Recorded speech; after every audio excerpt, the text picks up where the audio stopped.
Electrical work is inherently dangerous, and industry employers must ensure basic safety standards are met to prevent a needless tragedy like this, said OSHA Area Director Batiz in Birmingham, Alabama. Which side are you on? Which side are you on? Boss Watch is a segment that we try to get to every week, but we do release it every week as a newsletter. So if you want to get that information every single week, then subscribe to the newsletters, obviously, tvlr.fm. Boss Watch is a segment where we take a look at what bosses were up to across the U.S. South and the American colonies, taking a look at press releases and reports from, federal government websites, Department of Labor, Occupational Safety and Health Administration, stuff like that. Over in South Carolina, more than 600 temporary agricultural workers are entitled to their share of more than $132,000 recovered by the U.S. Department of Labor from a Ridge Spring employer that illegally deducted the money from their wages for political donations and cleaning fees. Jesus. The department's Wage and Hour Division found that Titan Fruit and Vegetable Company violated H-2A program regulations by requesting workers make political contributions, which resulted in the workers' adverse effect wage rate falling below the required $11.13 per hour, and by charging workers a cleaning fee paid to a local cleaning crew for the employer-provided housing. The division obtained a consent finding from the department's Office of Administrative Law Judges that required Titan Fruit and Vegetable to pay a total of $338,000 to 1,300 workers. To date, more than $200,000 in owed wages have been distributed to about half of the affected workers, and the division is now actively trying to locate the remaining 617 workers owed a total of $132,000 in wages. So if you know anybody that might apply to, then reach out.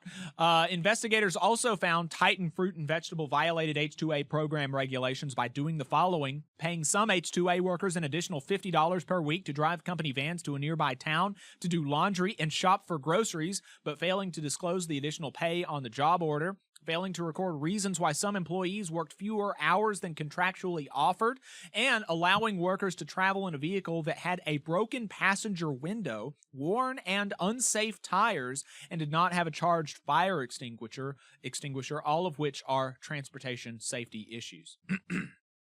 Over in Alabama, a U.S. Department of Labor investigation has found a local electrical contractor could have prevented a 44-year-old foreman's electrocution during storm recovery efforts in Coaling by taking critical safety measures to protect their workers. Investigators with the department's Occupational Safety and Health Administration learned the foreman was part of the 3-person crew employed by Dexter Fortson Associates Incorporated to restore distribution power to a series of natural gas pumps. While trying to replace a broken switch, the foreman suffered fatal electrocution from voltage in energized overhead power lines. OSHA inspectors later learned the switch was energized when the incident occurred. Electrical work is inherently dangerous, and industry employers must ensure basic safety standards are met to prevent a needless tragedy like this, said OSHA Area Director Joel Batiz in Birmingham, Alabama. Now, family, friends, and coworkers are left to grieve this terrible loss. OSHA investigators determined the company exposed employees to electrical hazards when investigators found the employer permitted use of expired electrical protective equipment. The employer neglected to ensure workers' ability to recognize and address electrical hazards before work began. The company failed to supervise workers and conduct inspections on an annual basis. They did not provide adequate briefings on job hazards, work procedures involved, special precautions, energy source controls, personal protective equipment, and more. OSHA issued the employer 7 serious violations, and other than serious violation, and proposed about $84,000 in penalties. In North Carolina, a U.S. Department of Labor investigation into the drowning of a 27-year-old heavy equipment operator at a Leland work site found the employer could have prevented the fatal incident by following established safety regulations. An investigation by the department's Occupational Safety and Health Administration into the August 2024 incident found that a heavy equipment operator and foreman with Rigid Constructors, LLC, were repositioning a pump at Cell 3 Eagle Island using an amphibious excavator. While attempting to exit the water-filled cell, the machine tipped over, trapping the equipment operator underwater. The crew and emergency responders could not revive the equipment operator. OSHA cited the Louisiana contractor with 4 serious violations for failing to train workers on operating a marsh hoe and for not providing or requiring employees to use personal protective and life-saving equipment while they worked near the water-filled excavation site.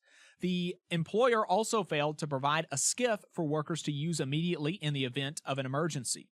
OSHA assessed the employer about $50,000 in proposed penalties. Hey, 5 seconds, just wanted to say that this is only possible because of our donors. If you want to see more of this, then consider donating yourself at tvlr.fm/donate. We're adding a new section to our Boss Watch segment, and this one will cover things happening across the nation, sponsored by Labor Lab. Labor Lab is the nation's leading watchdog, standing with working families to stop employer coercion and intimidation. They are committed to safeguarding the right to organize through unions, collective bargaining, and mutual aid. They empower thousands of workers annually by holding corporations and the labor relations industry accountable for violations of workers' rights. They do this by combing through reports that union busters are required to file with the Department of Labor, even though a lot of times these union busters will, quote, forget to file on time and only file after a union election is over so that employees don't know who their company is hiring to persuade them not to unionize. And there are basically no penalties for these violations of the disclosure rules. But so, beginning this week, we're going to be bringing you, courtesy of Labor Lab, all of the latest in union busting. So the first one is Gruma Corporation in Irving, Texas, paid Logic Labor Relations $475 an hour for their services. Cisco Corporation in Stockton, California, paid the same Logic Labor Relations $475 an hour as well. Peter List is the founder and CEO of Logic Labor Relations. List is involved in multiple anti-union media projects, including an anti-union radio show.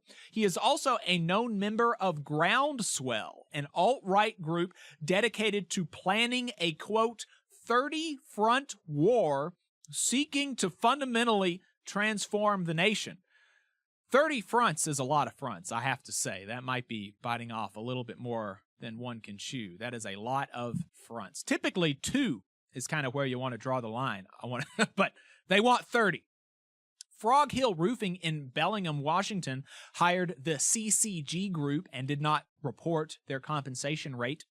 ALG HR Solutions amended their LM20 for USIC, for working for USIC in Indianapolis, Indiana, to include their compensation rate of $425 an hour. American Labor Group President Jim Monica got his start working for local unions in arbitration and stuff, before, I guess, figuring out that management side pays better and working for Littler Mendelson and then other anti-union firms now like the American Labor Group. Galilee Corporation amended their LM20 for Breakthrough Beverage California to include their compensation rate of $2,225 per day.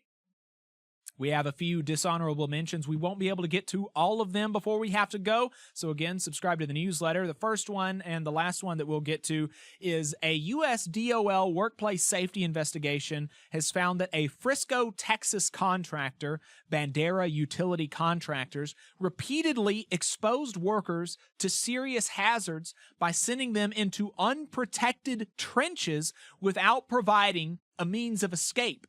The same contractor was cited for similar actions that resulted in the death of a worker only a couple of years ago in 2022. You just saw a clip from the Valley Labor Report. We are live every Saturday morning from 9:30 a.m. till 12:30 p.m. And we pride ourselves on keeping all of our content free to everybody so that we can talk to as many working folks as possible. If you support the work that we're doing, you think that it's important, you think that it's good, then consider making a monthly contribution to the project, and you can do that on our website, tvlr.fm.